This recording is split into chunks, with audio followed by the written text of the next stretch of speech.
Honorables collègues, Mesdames, Messieurs les journalistes, permettez-moi, au nom de tous mes collègues, membres du groupe parlementaire Benno Bokk Yakaar, de saluer votre présence massive pour tenir informée l'opinion nationale et internationale sur l'actualité parlementaire au Sénégal et ses développements. Nos collègues du groupe parlementaire Yewwi Askan Wi ont cru devoir se substituer au Premier ministre en violant honteusement le principe sacro-saint de la séparation des pouvoirs, exhortant ce dernier, c'est-à-dire le Premier ministre, de ne pas satisfaire son obligation de faire sa déclaration de politique générale, moment important de débat démocratique, conformément à l'article 55 de notre charte fondamentale, c'est-à-dire la Constitution, socle de l'éthique et la courtoisie républicaine dans les relations entre l'institution parlementaire et le gouvernement. Comme de tradition, la déclaration de politique générale est un acte fondamental, majeur dans les relations entre les institutions exécutives et législatives. Elle permet au chef du gouvernement nouvellement nommé de venir présenter à l'Assemblée nationale, incarnation de la souveraineté du peuple, son programme de gouvernement ainsi que ses priorités. Ce grand moment de la vie politique nationale est la consécration d'un dialogue démocratique dans le seul intérêt de nos populations et constitue un marqueur important dans le contrôle parlementaire. Elle est aussi l'expression d'une belle marque de respect à l'égard du peuple sénégalais, représenté par ses députés qui saisissent cette opportunité pour comprendre et enrichir au besoin les orientations et les actions que le gouvernement, sous l'impulsion de son nouveau Premier ministre, entend mener au service de nos populations. Hélas, c'est dramatique de constater que des députés supposés représenter le peuple essayent par des subterfuges grotesques d'exonérer le chef du gouvernement d'un tel exercice qui renforce l'exigence de transparence, consolide la vitalité démocratique et matérialise l'attachement du gouvernement et de son chef à l'état de droit et aux valeurs républicaines. Les tristes porteurs de cette invite à la forfaiture invoquent le règlement intérieur de l'Assemblée nationale qu'ils qualifient de faux, ils ont fermé totalement les yeux sur l'article 55 de la Constitution qui stipule très clairement: après sa nomination, le Premier ministre fait sa déclaration de politique générale. On n'a pas dit peut ou bien doit, mais on dit fait. C'est une injonction de la Constitution, la charte fondamentale. Devant l'Assemblée nationale, cette déclaration est suivie d'un débat qui peut, à la demande du Premier ministre, donner lieu à un vote de confiance. Le prétexte d'un faux règlement intérieur ou d'un vide juridique sur les délais de la déclaration de politique générale est simplement fallacieux et indéfendable pour des raisons ci-après que je vais énumérer. D'abord, la disposition constitutionnelle s'impose au Premier ministre, obligatoire. En l'absence de délai exprès, c'est le délai raisonnable, meilleur délai, qui s'applique. La jurisprudence du Conseil constitutionnel sur l'organisation de l'élection présidentielle en mars est là. Vous tous, vous étiez là. On a fait les interprétations en disant oui, délai de rigueur, et on a dit meilleur délai. Et c'est là que le président de la République a fixé une date même plus proche que celle fixée par le Conseil constitutionnel. Mais aujourd'hui, le Premier ministre se dit Lui, il ne va pas faire ça. La pratique parlementaire, c'est-à-dire la coutume parlementaire, le propre de toutes les assemblées parlementaires, doit s'appliquer en l'espèce. Les députés de Yewwi Askan Wi ont assisté à la DPG de l'ex-premier ministre Amadou Ba sans aucune réserve. Celui-ci avait même été invité par lettre de procéder à sa DPG. Le 2 décembre 2022, l'actuel ministre de l'Éducation, Abdourahmane Diouf, avait écrit, de l'enseignement supérieur, avait écrit une lettre pour inviter que le Premier ministre puisse venir à l'Assemblée nationale. Donc vous avez fait, Dieu, il est juste. Les députés de Yewwi Askan Wi avaient introduit une motion de censure contre l'ex-PM Amadou Ba sur la base, curieusement, du même règlement intérieur argué de faux. On peut considérer qu'ils ont fait donc usage de faux. Au regard de ce qui précède, les textes constitutionnels et leurs dérivés doivent toujours s'interpréter dans le sens du renforcement de la démocratie et de la courtoisie républicaine en abhorrant tout esprit de malice et de mauvaise foi. Mais il faut le dire et le constater avec regret que nos collègues de Yewwi Askan Wi sont de très mauvaise foi. C'est la preuve, au regard de ce qui précède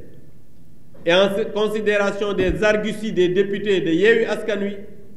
il reste évident que ceux-ci sont simplement en mission commandée pour éviter au Premier ministre Ousmane Sonko probablement le dépôt d'une motion de censure par la majorité parlementaire. C'est la preuve d'une absence de courage politique adossée à une stratégie de fuite en avant. Cette débandade honteuse et injustifiée ne sera pas cautionnée par la majorité parlementaire qui exige, et je dis bien nous exigeons, la présence du Premier ministre pour faire sa déclaration de politique générale, sauf à vouloir s'inscrire personnellement dans une logique de défiance des institutions démocratiques comme à ses habitudes d'opposant. Je rappelle que le Premier ministre lui-même,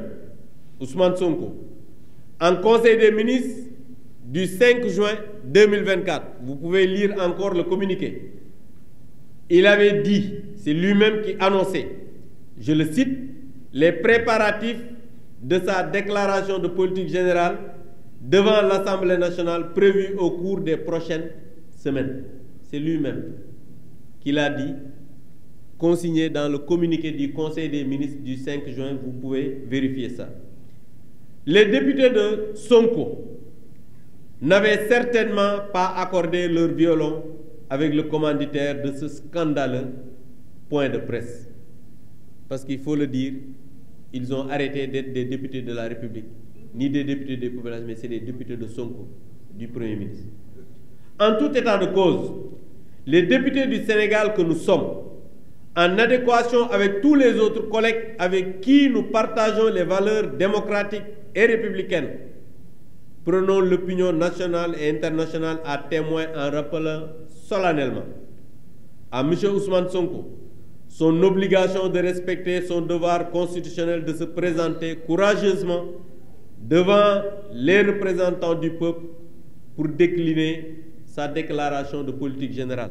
S'il en a, bien sûr, parce qu'on ne sait même pas s'il en a, parce que comme le projet n'existe pas, peut-être il n'y a pas de DPG. Que nous, députés du Sénégal, considérerons toute dérobade comme une forfaiture et en tireront toutes les conséquences de droit. Je dis bien, nous allons en tirer toutes les conséquences de droit. Appelons le président de l'Assemblée nationale à engager sans délai une clarification de la situation avec le pouvoir exécutif afin d'obtenir communication de la date fixée pour la déclaration de politique générale. Utiliserons, je dis bien enfin, utiliserons toutes les ressources légales et constitutionnelles sans aucune faiblesse pour répondre au mépris par le mépris, la défiance par la défiance. Je voudrais terminer par dire que tout à l'heure, nous avons vu que M. le Premier ministre Ousmane Sonko a fait un texte pour répondre à son député par rapport à une lettre qu'il lui avait adressée. Mais face à ce qui, après, par une volonté délibérée, à se soustraire de la règle constitutionnelle de responsabilité du gouvernement devant l'Assemblée nationale, le groupe parlementaire Benno Bokk Yakaar que je préside a enclenché une réflexion de réforme tendant à supprimer les articles qui permettent au président de la République de dissoudre l'Assemblée nationale, mais aussi l'Assemblée nationale qui va déposer une motion de censure devant le gouvernement. Et ceci va régler définitivement la séparation étanche des pouvoirs. Je vous remercie.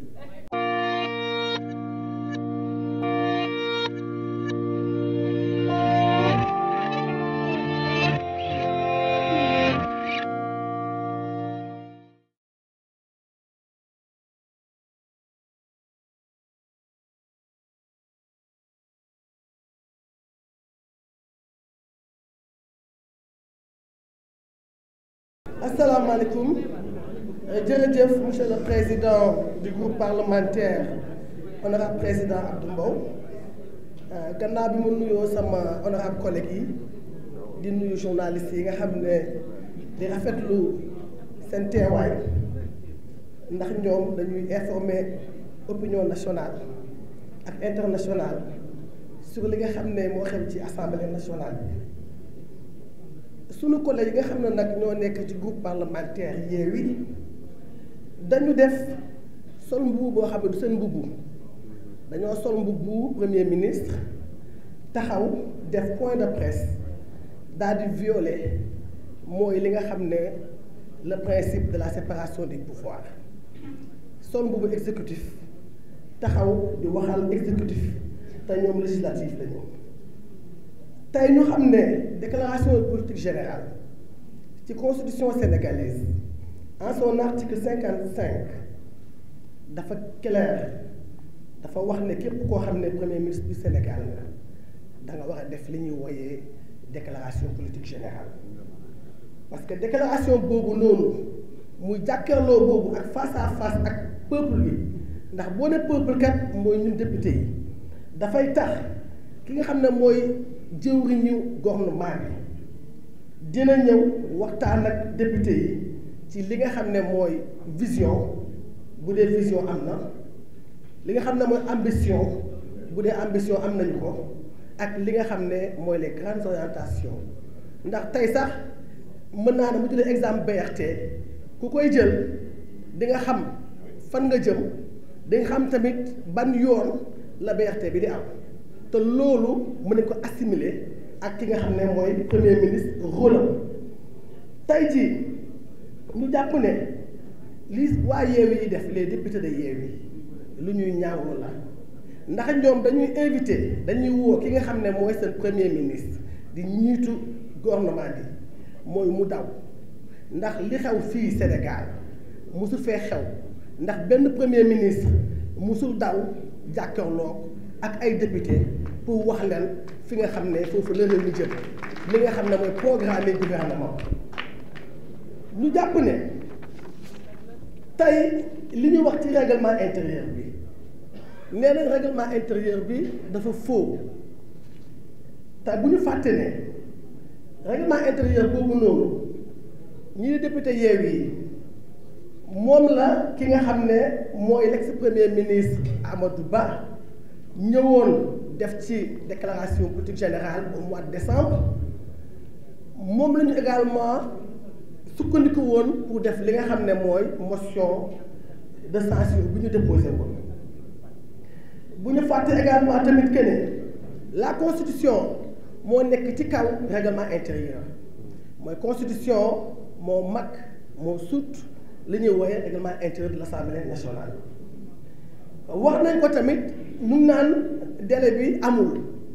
waaye dañuy fàttali rek jurisprudence boo xam ne yàggut ndax le conseil constitutionnel bu yàggul ci élection présidentielle yi bi coow amee meilleur délai bref délai dañu jàpp que délai raisonnable mooy le meilleur délai kon le premier ministre waroon na ci 90 jours yi mu ñëw def li nga xam ne mooy déclaration de politique générale. Maintenant bu ñu fàtte également que ne ñi nga xam ne tey ñooy député Yewwi yi de suñuy collègues waroon toogal askanu Sénégal mais ñu préféré toogal seen premier ministre moo waral ñu jàpp ne ñoom ay député Ousmane Sonko lañu lu ñu député askanu Sénégal ndax mbubbu premier ministre lañu sol taxawal ko di ko wax ne kon na bañ a def li nga xam ne mooy déclaration bi te bu ñu fàttali ne le 5 juin bii passé kii di premier ministre Ousmane Sonko moo wax ne mu ngi préparé déclaration politique générale bi ci li mu gën a gaawee ñu jàkkaarloo askanu Sénégal rawatina jaar ci député yi député Sonko yi muy waa Yewwi député Yewwi yi dañu jàpp ne avant ñu seen point de presse bii waxtaan ñu woon ak ki nga xam ne tey moo leen yónni woon te bi mu génnee wax xam nañ fan la commande bu jógee kon commande la ñu amoon ñëw wax commande boobu noonu ki ñu ko doon defal tey moo génn ñëwaat ci léegi nag sénégalais yi ñoom ñooy témoins yi gis nañu ne boobu ba tey ñu député Benno Bokk Yaakaar ñu ngi taxawu républicain ñu ngi taxaw pour liggéey bi wëy fonctionnement bi wëy